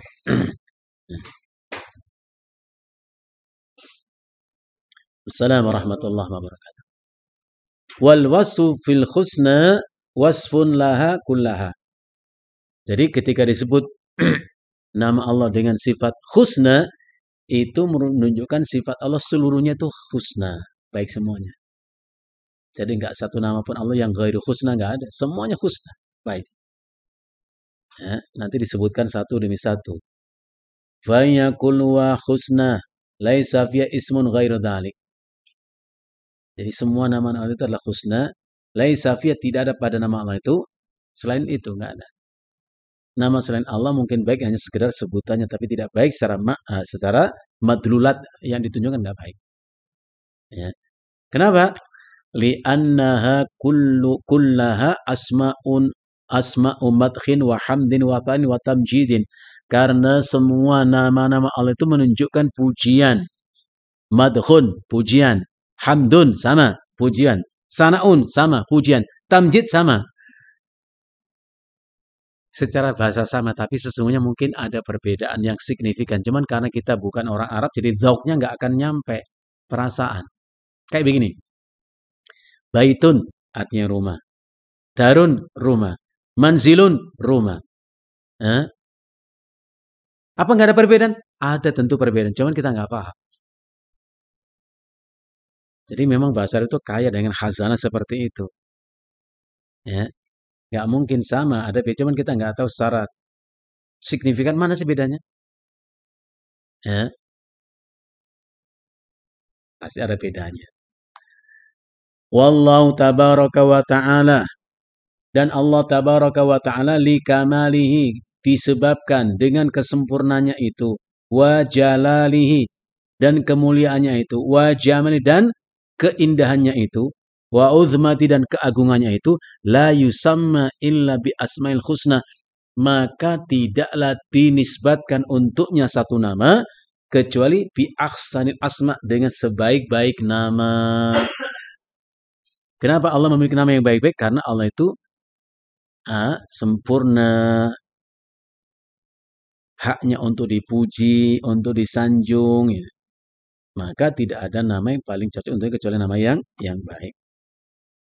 Kama annahu ta'ala la yusafu ila bi ahsani sifat. Sebagaimana pula Allah tidak mungkin dinisbatkan untuknya satu sifat kecuali sebaik-baik sifat. Pesannya, jangan kita mensifati Allah dengan sifat yang buruk, sifat yang kurang. Allah tidak adil. Masya Allah. Kalau terlintas di benak kita Allah nggak adil, faman ya'dilu idan. Siapa yang bisa adil selain Allah? Nah, jadi jangan nisbatkan untuk Allah sifat-sifat kecuali sifat yang baik. Wala yuthna alai illa bi akmalis sana. Dan Allah tidaklah dipuji kecuali dengan sesempurna-sempurna pujian. Wa aksani, yang paling baik, wa atyib, yang paling thayyib, yang paling bagus. Nah, gitu. Wa asma'ullahi innama kanat husna. Dan nama-nama Allah itu sesungguhnya disebut husna. Kenapa? Likauniha qad dallat ala sifati kamalin. Ya. Azimatin lillah. Karena semua nama-nama Allah itu menunjukkan, dallat itu menunjukkan ala sifati kamal. Itu mudhaf ilaih. Menunjukkan sifat-sifat Allah yang sempurna, azimah, yang agung, lillah, milik Allah. Fama kana minal asma'i, maka di antara nama Allah itu ilman, ya. Wa fama kana minal asma' ilman mahdhan. Kalau ada nama di antara nama-nama itu sekedar, maaf, bukan ilman tapi alaman. Alaman itu hanya tanda. Maka ngasih anak nama itu bukan sekedar tanda. Nama anakku Fulan, bukan hanya tanda, namanya Fulan, bukan. Harusnya harapan. Kalau namanya disebut itu hanya alaman mahdhon, semata tanda saja. La yadullu ala sifatin, yang sama sekali tidak menunjukkan sifat. lam yakun min asma'illah, itu tidak termasuk nama Allah. Dan itu nama kita, nama manusia begini. Namanya fulan, bagus nama itu, tapi nggak menjamin sifatnya. Itu kurang. Allah tidak demikian. Wa ma kana minha laisa dalan ala sifati kamal bal imma dalan ala sifati naqsin aw sifatin munqasimah ilal madhi wal qadahi lam yakun min asma'illah. Dan nama-nama yang tidak menunjukkan sifat sempurna tetapi hanya menunjukkan sifat yang kurang. Naqs itu kurang. Atau sifat yang munqasimah, sifat yang terbagi-bagi, ada padanya sifat kurang, ada sifatnya lebih kurang gitu. Kadang baik, kadang buruk. Nah, ilal madhi wal qadah. Ini orang kadang pantas dipuji, kadang pantas dicela. Karena ada padanya kebaikan, dengannya kita puji, ada padanya keburukan, pantas kita cela. Lah, nama seperti itu lam yakun min asma'illah, tidak termasuk nama Allah. Jadi Allah tuh nggak ada sisi manapun untuk bisa dicela, dituduh tuh nggak ada, sempurna. Fa asma'ullahi jami'uha tauqifiyatun dalatun ala sifati kamalin wa nu'uti jalalin lirabbi tabaraka wa ta'ala. Diberitahukan pada RW 007 dan saya bahwa pada mulai pukul 8 pagi akan dilaksanakan pembayaran pajak bumi dan bangunan PPP tahun 2022 dan berlokasi pada depan Al-Muhajirin Tajil. Untuk itu kepada bapak-bapak pada haji itu dan saya harapkan segera melakukan pembayaran tahun 2022 bersama dengan BPP. Sekali lagi kepada keluarga dan saya mulai pukul 8 pagi akan dilaksanakan pembayaran PPP tahun 2022 di Pelayanan Depan Masjid Al-Muhajirin. Jadi kami tunggu kehadirannya. Warga Bidan adalah warga yang taat membayarkan. Jadi kami beritahukan kami memaafkan dan jangan kepada seluruh warga dan lewat itu dan sekalian mulai pukul 8 akan dilakukan pembayaran PPP pajak bumi dan bangunan tahun 2022 di Pelayanan Depan Al-Muhajirin. Untuk itu kita betul-betul mempersiapkan area Pelayanan Depan Al-Muhajirin untuk melakukan pembayaran PPP tahun 2022. Tapi warga yang bijak adalah warga yang ada. Terima kasih.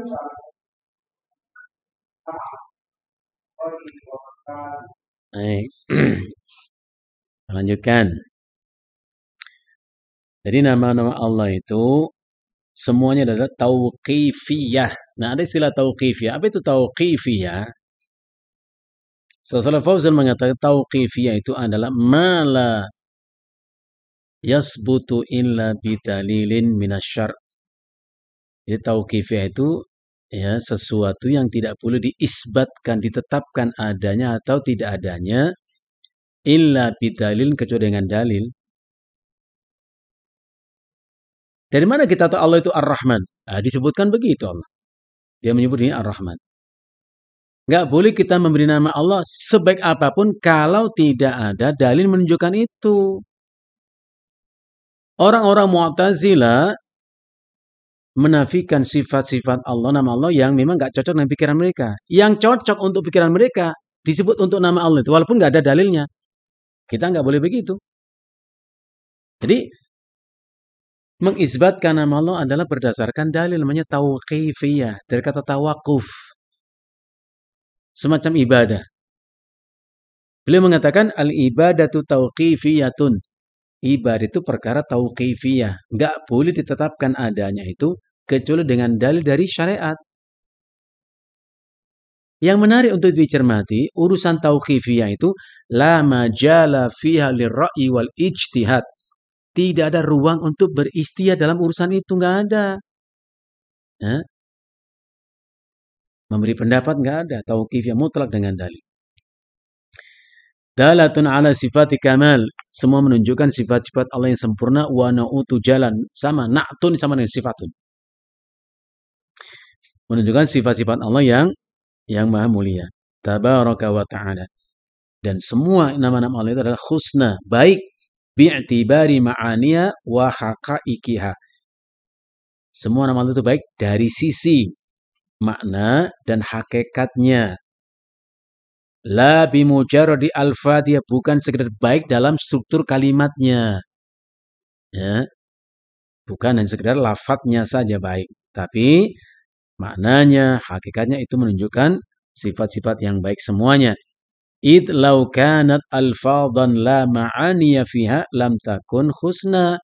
Sebab kalau nama itu hanya baik lafadznya, baik sebutannya, namun tidak memiliki makna, itu nggak bisa disebut dengan husna. Wala kanat dalatan ala madhi wa kamalin. Ya. La sagha wa qaulul wuku' al-asma' adalah ala al-batsh wal intiqam. Kalau sekiranya nama-nama Allah itu tidak menunjukkan lafadznya itu pujian dan kesempurnaan, misalnya ada sifat Allah atau nama Allah yang tidak menunjukkan pujian dan kesempurnaan, la sagha, ada kata sagha yasugu, artinya niscaya cocoklah, niscaya pantaslah. Wuku'ul asma ad-dal 'alal batsi, ya, maka pantaslah menunjukkan sifat yang negatif, sifat salabi. Contohnya al-batsyu, al-intiqam, al-ghadab. Itu sifat negatif. Allah Subhanahu wa taala berfirman dalam apa itu? Surat Ibrahim, ujung surat itu Allah mengatakan, "Fala tahsabannallaha mukhlifa wa'dihi rusulah." Jangan kalian mengira Allah mengingkari janjinya kepada Rasulnya. Ujung ayat itu Allah mengatakan, "Innallaha azizun dzuntiqam." Sesungguhnya Allah itu aziz, itu nama dan sifat Allah. Ya, aziz, maha perkasa. Dzuntiqam itu sifat Allah, tapi bukan nama Allah. Dzuntiqam itu yang membalas. Mana asal secara bahasa intiqam itu balas dendam. Kalau antum dipukul orang, antum pukul orang, namanya balas dendam. Ya.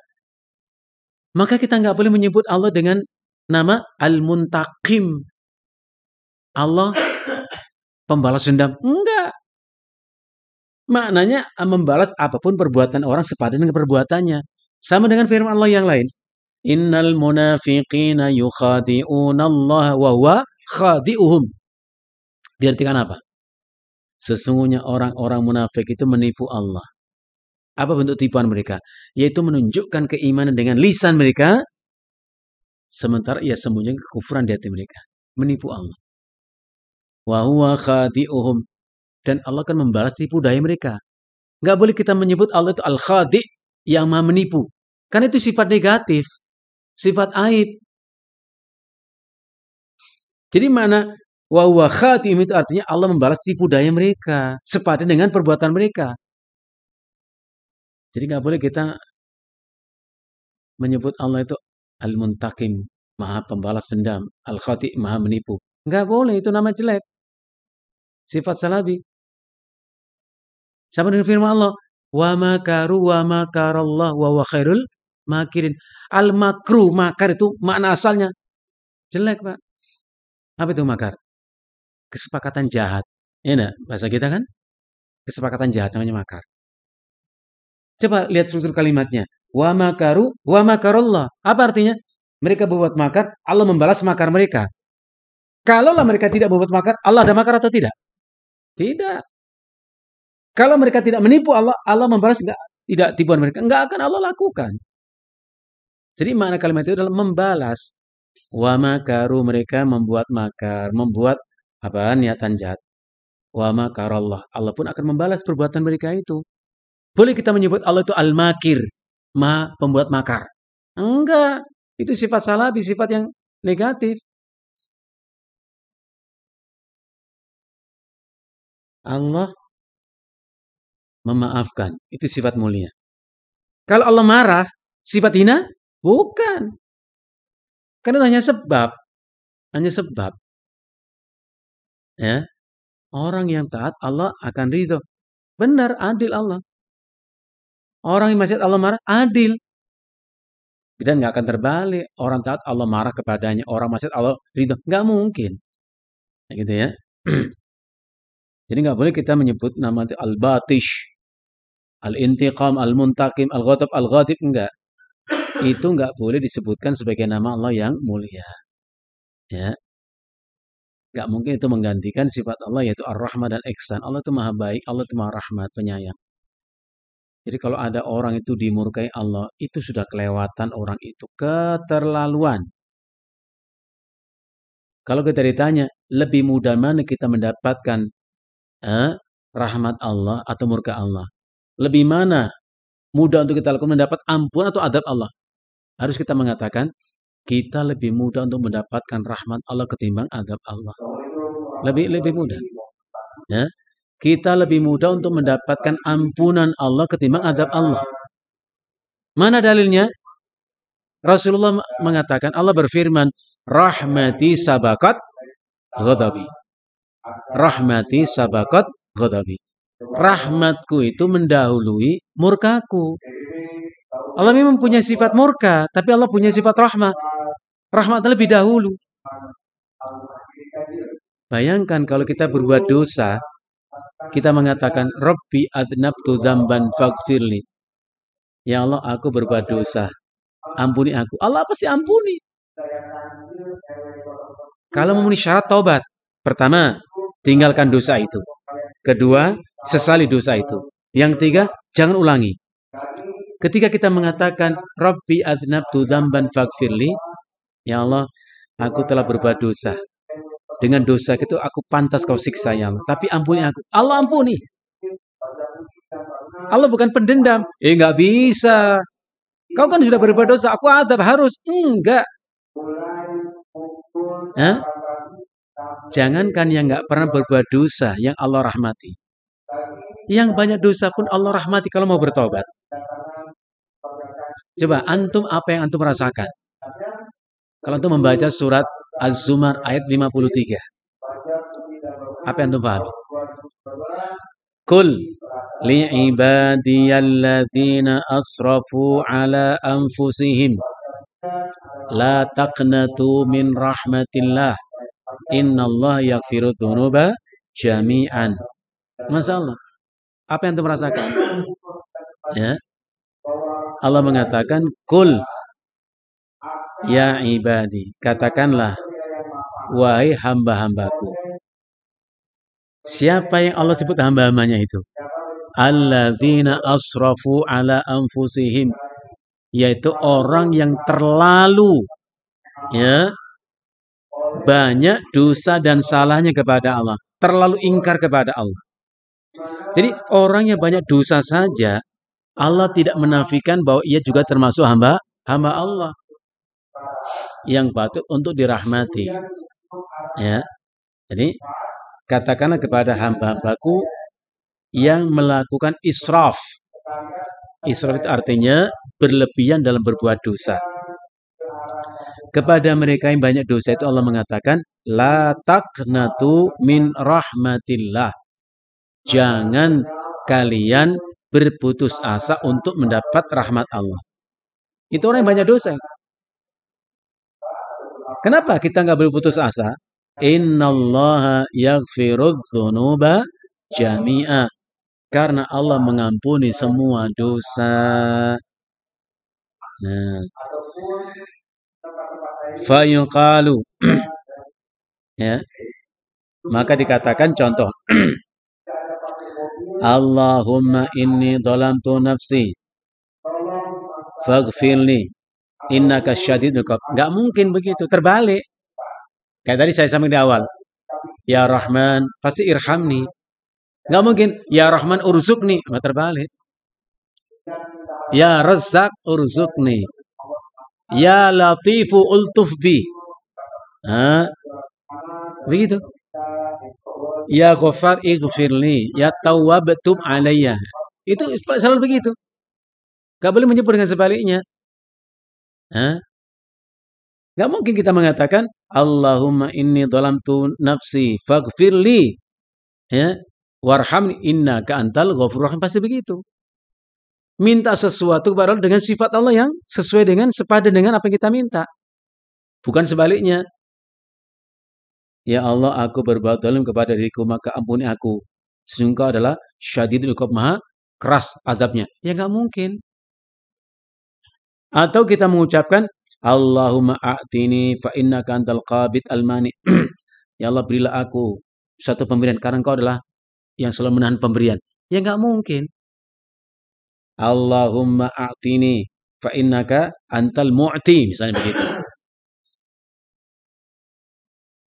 Ya Allah, berikan aku, Engkau maha memberi. Pasti begitu. Bukan sebaliknya. Al-Qabid itu yang menahan. Al-Mani yang nggak mau memberi. Wa nahwi dzalika minal kalam al-mutanafir ghairul al-mustaqim. Nah, begitu perkataan yang al-mutanafir yang apa? Justru menjauhkan kita daripada sifat Allah itu. Ya Allah, ampuni aku, Engkau maha dendam. Ya nggak mungkin dong. Walihada, oleh karena itulah fa inna kulla ismin min asma'illah dalun ala ma'na min sifatil kamal laisa huwa al ma'na allati dalla alaihi al ismul akhar.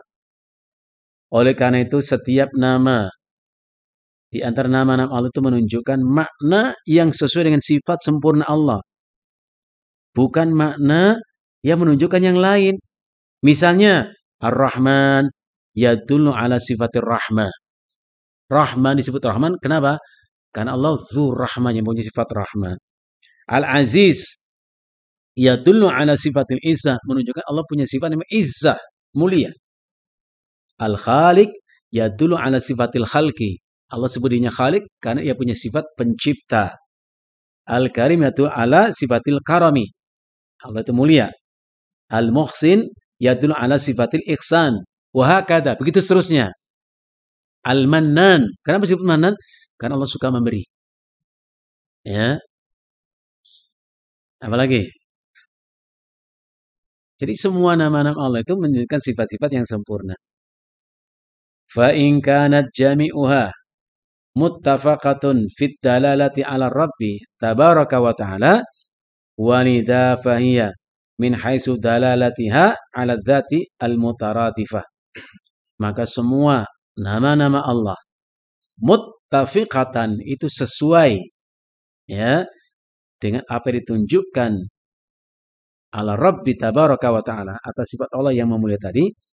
Oleh karena itu, ya, nama-nama Allah itu setiap nama itu menunjukkan zat yang mutaradif, ya, min haitsu dalalatu ala as-sifat mutabayinah, yang nampak jelas.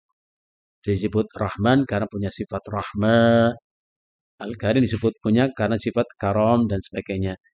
Li dalalati kulli ismin minha ala ma'nan khas mustafadun minhu. Karena setiap nama Allah itu menunjukkan apa? Makna yang khusus yang diambil dari sifat Allah itu. Jadi semua nama menunjukkan sifat Allah. Qala al-Allamah Ibnu Qayyim rahimahullahu ta'ala. Al-Imam Ibnu Qayyim selanjutnya mengatakan, Asma'ur Rabbi tabaraka wa ta'ala kullu asma'u madhin. Semua nama-nama Allah tabaraka wa ta'ala itu menunjukkan nama yang mengisyaratkan kepatutan dan kemutlakan Allah untuk dipuji. Gak ada nama Allah menunjukkan ketercelaan, itu gak ada. Walau kanat alfadhan mujarradatan la ma'ani laha, kalau sekiranya nama-nama Allah hanya sekedar lafad. Lafad itu rangkaian huruf. Sekedar rangkaian huruf saja. Ali, A-L-I, Ali. Hanya rangkaian saja misalnya begitu. Khalid, K-H-O-L-I-D. Rangkaian kata saja. Huruf alfabet. Kalau nama itu hanya sekedar rangkaian kata saja, atau rangkaian huruf saja, la ma'ani yang tidak menunjukkan makna tertentu, lam tadulla 'alal madhi, tidak menunjukkan keterpujian. Madhun itu terpuji. Kadang namanya bagus tapi gak nampak ya, berarti gak pantas nama itu. Wa qad wasafa Allah subhanahu wa ta'ala bi anha husna. Dan Allah telah menunjukkan sifat-sifat nama Allah itu adalah sempurna baik semuanya. Faqala, maka Allah mengatakan, walillahil asmaul husna fad'uhu biha. Allah memiliki nama-nama yang baik, maka serulah Allah dengan nama-nama itu. Ya. Faya lam takun husna limujarrad al-lafat. Nama Allah itu baik bukan sekedar hanya karena lafadznya. Pemilihan diksi atau katanya saja, bukan. Bal lidalalatiha ala awsafil kamal. Tetapi nama-nama Allah itu menunjukkan sifat-sifat sempurna. Walihada lamma sami'a ba'dul Arab. Oleh karena itu ketika sebagian orang Arab itu mendengar qari'an yaqra', seorang qari membaca ayat Allah. Was-sariqu was-sariqatu faqta'u aydiyahuma jazaa'an bima kasaba nakalam minallah. Ada orang membaca ayat itu, ada orang mendengar. Allah mengatakan, dan pencuri laki-laki, pencuri perempuan, maka potonglah tangan kedua orang itu, kedua pencuri itu. Kenapa dipotong tangannya? Jaza'an bima kasaba, balasan atas apa yang diperbuatnya itu. Nakalan minallah, hukuman Allah untuknya. Orang bertanya, wallahu ghafurur rahim. Loh, kenapa Allah pakai ngukum-ngukum segala? Katanya Allah penyayang. Katanya Allah sayang, kok pakai menghukum orang? Allah katanya maha pengampun. Kok nggak diampuni? Kok malah dihukum, potong tangannya? Qala, dia berkata, laisa hadza bikalamillahi ta'ala. Kalau begitu ini ayat yakin bukan firman Allah. Masa Allah nyuruh orang dipotong tangannya, nyuruh orang zina dirajam? Mana sifat sayang Allah? Diprotes ya. Faqala al-qari, maka orang yang membaca itu mengatakan, atukadzibu bikalamillah. Jadi kamu ingin mendustakan ayat-ayat Allah? Allah menyatakan maha pengampun penyayang. Akan kau dustakan dengan asumsi kenapa Allah menghukum orang kalau sayang? Faqala, orang itu mengatakan, la, tidak, walakin laisa hadza bikalamillah fa'ad ila khifdhihi wa qara'a wallahu azizun hakim. Allah itu maha bijaksana, maha perkasa, bijaksana. Bijaksana itu ya memperlakukan masing-masing sesuai dengan keadaan orang itu. Apa Allah disebut bijaksana? Allah samakan ahli ta'at dan ahli maksiat. Apa bijaksana? Ya enggak. Justru sifat bijaksana Allah itu memberikan balasan setiap orang sesuai dengan perbuatannya. Baik, bijaksana. Tapi kalau buruk diberi kebalasan baik, Allah enggak bijaksana. Ya. Jadi sifat bijaksana Allah tidak menafikan sifat Allah untuk memberi hukuman. Sifat Allah maha pengampun tidak menafikan sifat Allah memberi hukuman. Enggak. Itu enggak ada tanakut, istilah ulama itu. Tanakut itu kontradiksi, enggak ada. Pikiran kita yang pendek kadang suka ini ayat bertentangan. Katanya maha pengampun, kok masih nyiksa? Hah? Masya Allah, enggak ada tanakut. Faqala al-Arabi, Arabi berkata, sadaqta azza fahakam wa qata'. Ya. Jadi benar apa yang kau katakan, Allah itu maha bijaksana, Allah Maha Mulia, dia menghukum, ya, menentukan hukum, dia bijak, dan dia potong tangan orang itu. Walau ghafara wa rahima lama qata'a. Kalau dia itu mengampuni dan merahmati, maka dia akan dipotong. Walihada idza khutimat ayatul rahmah bi ismi adzab awil aksi dhahara tanafurul kalam wa adam intidami. Maka sebab itu kalau kita cermati ayat itu pasti berurutan. Ya, pasti berurutan. Ayat yang menjelaskan tentang rahmat Allah dengan disebutkan nama azab atau sebaliknya, maka terjadi tanafur. Tanafur itu tanakut, itu bertolak belakang. Ya, tadi disebutkan contohnya. Faghfirli warhamni. Ampuni aku ya Allah dan sayangi aku ya Allah. Engkau maha keras siksamu dan apa? Maha murka. Kan gak cocok.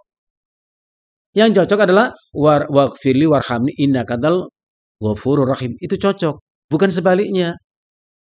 Jadi jangan sebutkan sifat yang sebaliknya. Engkau ampuni aku, engkau maha murka, maha pemarah. Ya gak mungkin. Yang cocok maha pengampun. Supaya tidak ada terjadi tanakuz. Dan yang menarik, sifat-sifat Allah yang maha pengampun itu tadi tidak menafikan Allah itu mengadab. Kenapa Allah kok mengadab? Bahwa diampuni semua. Allah nggak adil kalau gitu. Ya. Tapi Allah perlakuan masing-masing orang sepadan dengan perbuatannya. Wa ala hadza, maka berdasarkan yang demikian itu, fa inna du'a Allah bi asma'i al-ma'mur bihi fi qawlihi fad'u biha, maka serulah Allah dengannya itu la yata'atta illa ma'al ilmi bi ma'aniya. Itu tidak akan sempurna tanpa mengetahui maknanya. Misalnya begini, antum mengatakan ya Rahman. Ketika antum menyebut kata ya Rahman, antum mesti paham apa makna Rahman. Itu Allah punya sifat rahmah. Kalau antum yakin Allah punya sifat rahmah, kita nggak akan putus asa dari rahmat Allah. Ya Razzaq. Ketika sebut kita ya Razzaq, kita tahu Allah itu maha memberi rizki. Maka kita minta kepada rizki. Ya Ghaffar, kita tahu Allah itu maha pengampun. Maka kita minta ampun kepadanya. Jadi setiap nama Allah kita sebut itu harus tahu maknanya. Ya, jangan salah. Asal sebut saja. Ya. Fa innahu in lam yakun aliman bi ma'aniha. Sebab kalau orang itu menyebut nama Allah tanpa tahu apa maknanya, ya, rubbama ja'ala fi du'ai al-ismi fi ghairi mautihi. Mungkin ia menempatkan nama tidak sesuai dengan tempatnya. Ka'ay yakhtima talabar rahmah bi ismil adab. Seperti dia menutup doanya yang minta rahmat, irhamni innaka syadidul iqab. Loh, enggak cocok. Nah, begitu ikhwan ya. Kita cukupkan sampai di poin ini. Insyaallah masih kita lanjut pada kesempatan berikutnya. Nah, itu nyari titiknya susah ini. Nyari titiknya di sini, kita titik di sini. Insyaallah kita lanjut pada kesempatan berikutnya. Ikhwani fillah, dari apa yang tadi kita bahas, mungkin ada poin-poin yang ingin antum tanyakan atau sampaikan. Silakan. Silakan, ah.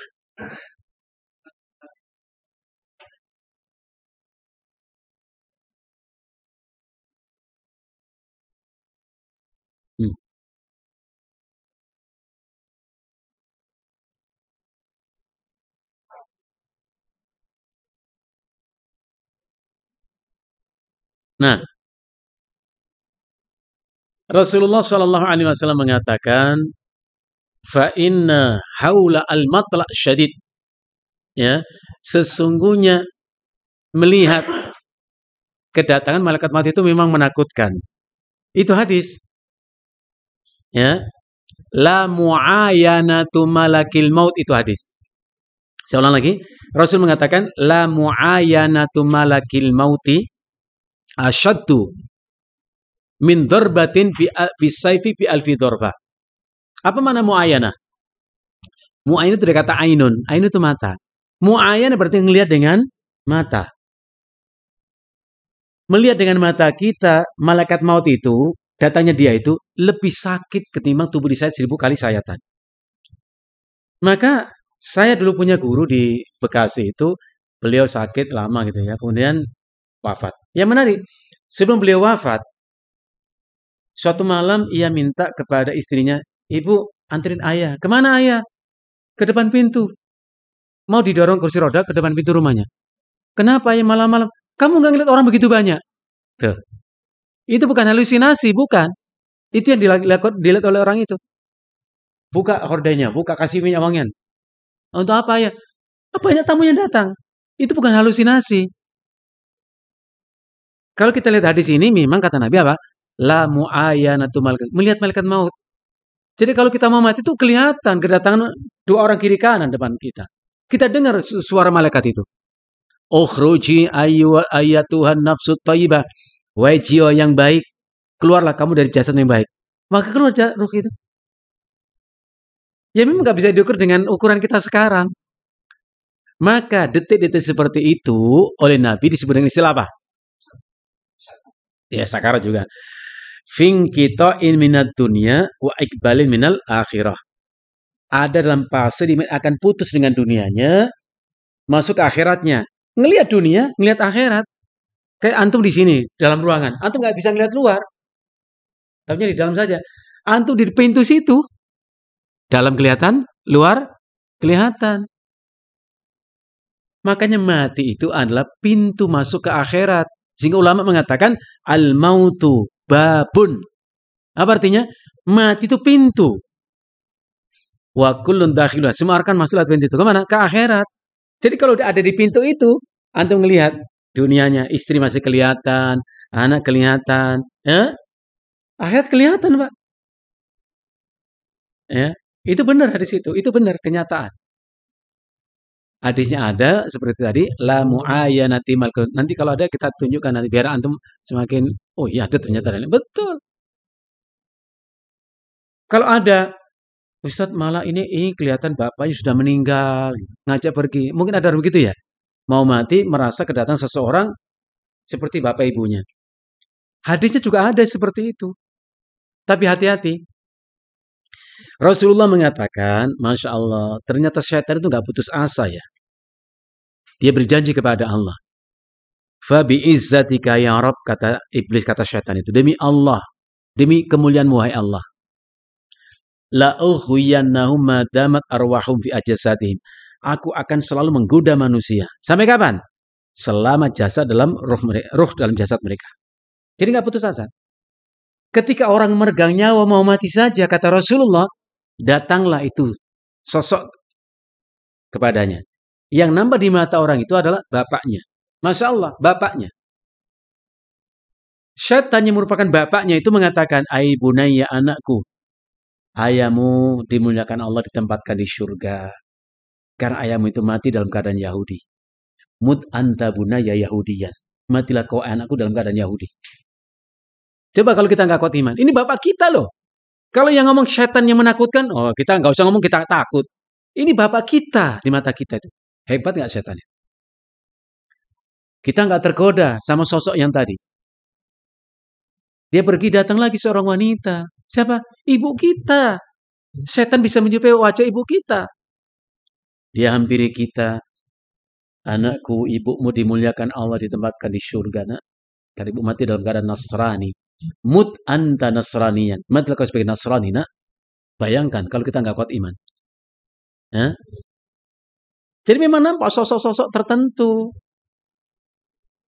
Ya? Maka Allah Subhanahu wa taala berfirman surat Ibrahim, "Yusabbitullahu alladzina amanu bil qaulis sabit fil hayatid dunya wa fil akhirah." Orang beriman itu akan Allah berikan at-tasbit, kekuatan, keteguhan iman dalam kehidupan dunia dan akhirat. Jangankan kita mau mati digoda bapak kita, hidup bapak kita sama kita. Nah, kamu berbuat syirik, kita nggak boleh taat kepada bapak kita. Ibu kita nyuruh kita syirik, nggak boleh kita taati.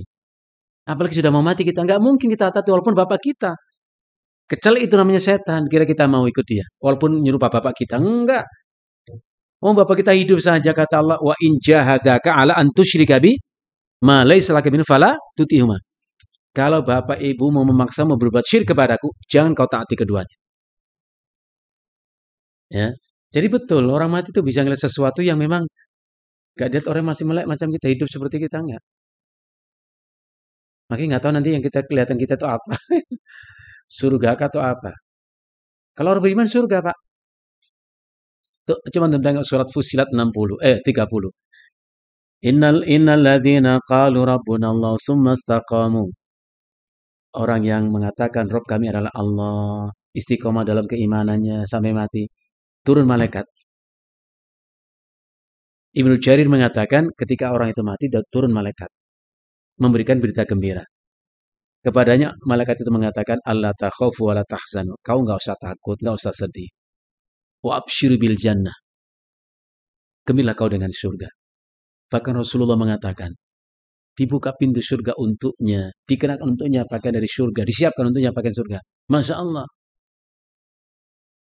Jadi kita harus meyakinkan diri kita, iman itu yang menyelamatkan kita, enggak ada lain. Maka istiqomalah dalam keimanan. Sedahsyat apapun ujian iman itu. Berat memang ujian itu. Hah? Dan jangan mengira kita dibiarkan Allah mengatakan beriman tanpa diuji. Nggak mungkin. Hasiban nasu ayyutraku ayyakulu amana wahum la yuftanun, kata Allah. Surat Al-Ankabut ayat yang kedua. Apakah manusia mengira akan dibiarkan Allah dia mengatakan kami beriman tanpa diuji? Nggak mungkin. Maka kata Ibnu Mas'ud, jangan minta nggak diuji. Mintalah kesanggupan untuk melewati semua ujian itu. Jadi ujian mengangkat derajat kita, kemuliaan kita, menunjukkan kualitas iman kita.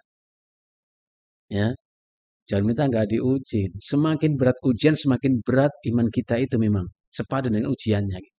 Maka Rasulullah mengatakan, yubtala rajulu ala hasabi dinihi. Setiap orang diuji Allah dengan setara dengan apa? Kadar keagamaannya. Kalau agamanya kuat, kuat ujiannya. Agamanya enteng, ringan, ujiannya juga ringan-ringan. Ya, sepadan, nggak mungkin terbalik. Wallahu a'lam bishawab.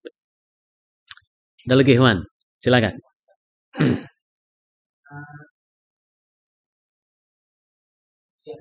Nah,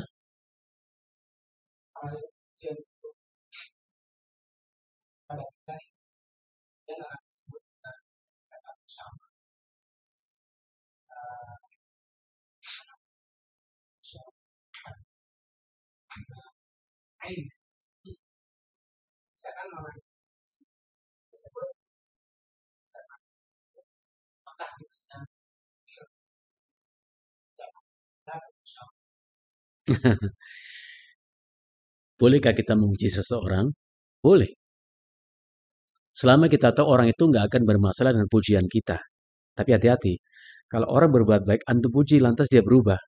Antum mencelakakan orang itu. Ada sahabat memuji seseorang. Nabi dengar. Apa Rasul mengatakan? Wailakah, kotok ta'unukah sahibik. Celaka kamu memotong leher kepala orang itu. Jadi kalau orang kita puji berubah, asalnya ikhlas karena Allah, dipuji berubah, jangan dipuji. Dan kita mendapat pujian pun jangan terlalu risau dengan pujian dengan bang, jangan, udah abaikan saja pujian itu. Malah ngarapin dipuji lagi, apalagi yang kau tahu tentang aku. Coba sebutin lagi yang lainnya. Jangan. Ya. Umar bin Khattab pernah bertanya kepada Nabi, ya Rasulullah, kami berbuat satu amalan. Orang memuji kami, ya Rasulullah. Masalahkah dengan amal kami?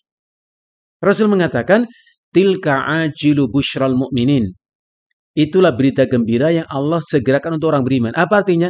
Orang beriman itu selalu memberikan kebaikan. Orang bisa merasakan kebaikan. Gak usah dituntut mengatakan kamu baik. Dia merasakan kita itu orang baik. Maka jangan berubah. Dan ya memang orang suka lupa. Masya Allah, antum. Ya. Oh, cukup. Oh, antum ini dipastikan. Ya. Nah, pertanyaan antum. Loh, kalau saya dipuji orang nggak ngucap Masya Allah, apakah saya bilang Masya Allah dulu atau Alhamdulillah? Ya antum diam aja, kenapa sih?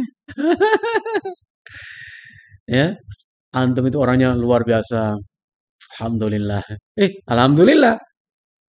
Enggak, yang mana? Ucapkan Masya Allah la quwata illa billah. Apalah saya ini, Pak. Kalau saya berbuat itu semata karena Allah. Masya Allah. Itu Allah atas kehendak Allah. La quwata illa billah. Aku nggak punya kuasa untuk melakukan apapun kecuali yang pertolongan. Jadi tawadhu. Pertanyaan begini loh. Macam kita ini kan masih lemah hati kita ini.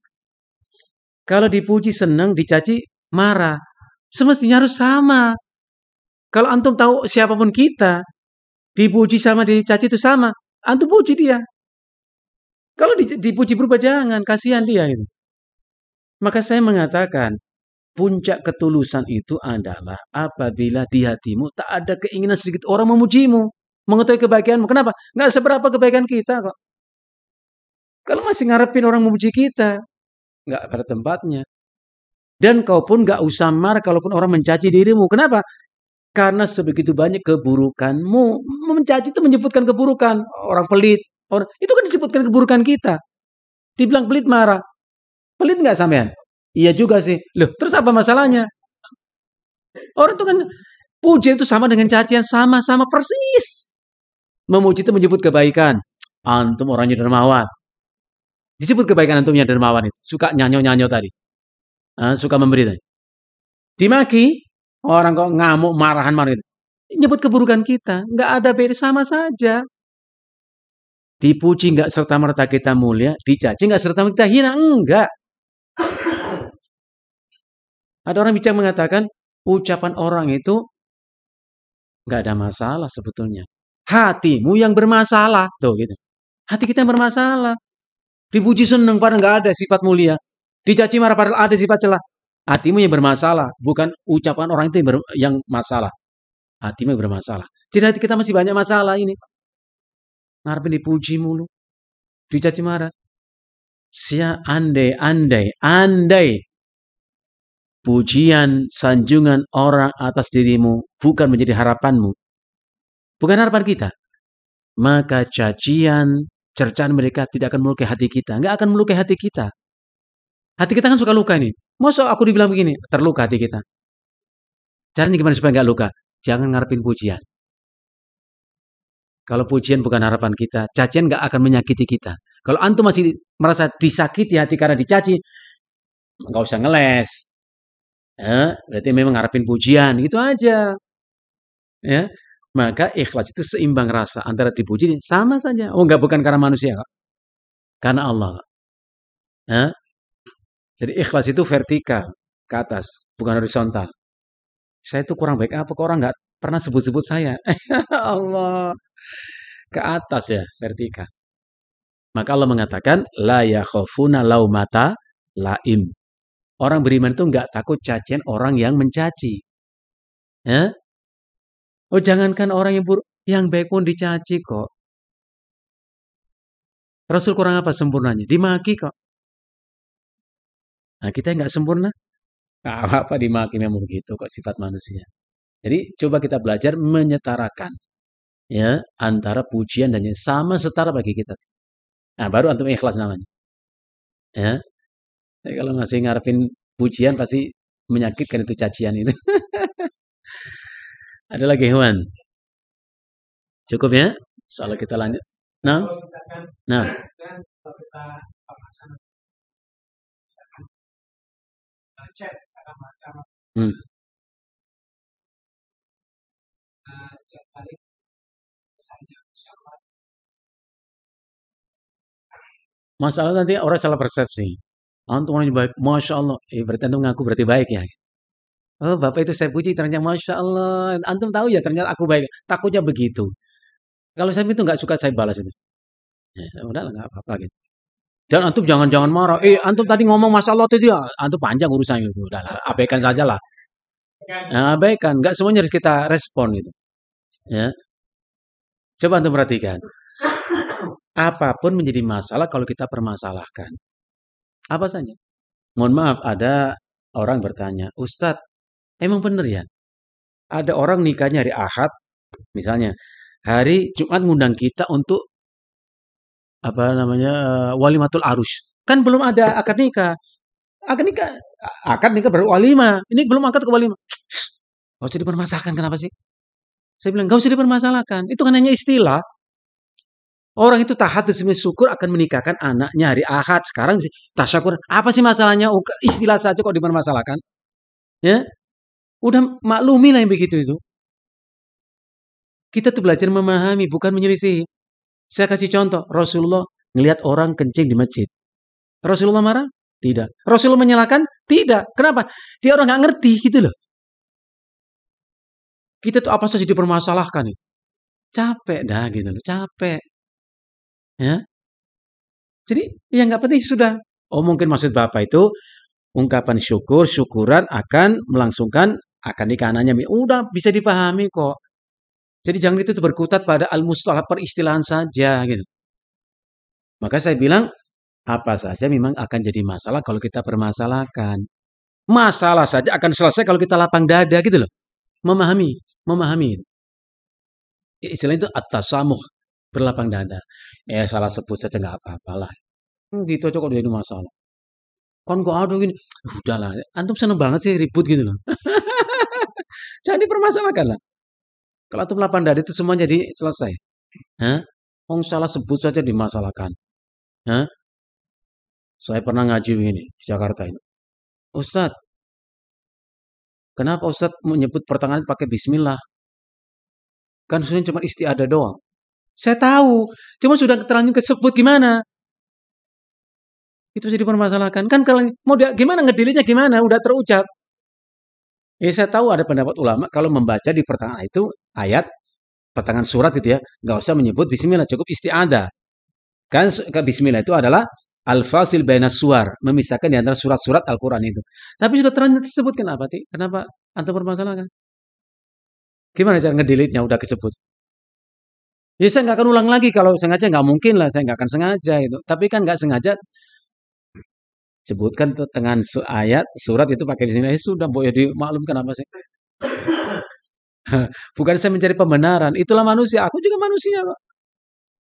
Kalau ditanya, saya nggak paham ya. Saya nggak tahu.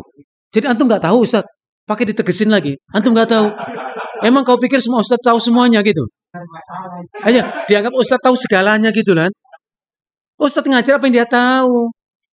Maka dalam kitab Mukhtasar Minhajul Qasidin, antum perhatikan, dalam kitab Mukhtasar Minhajul Qasidin, Ibnu Qudamah mengatakan, di antara adab muta'alim kepada mu'alimnya, murid kepada gurunya adalah mencari 1001 alasan untuk membenarkan, memaafkan, memahami kesalahan gurunya.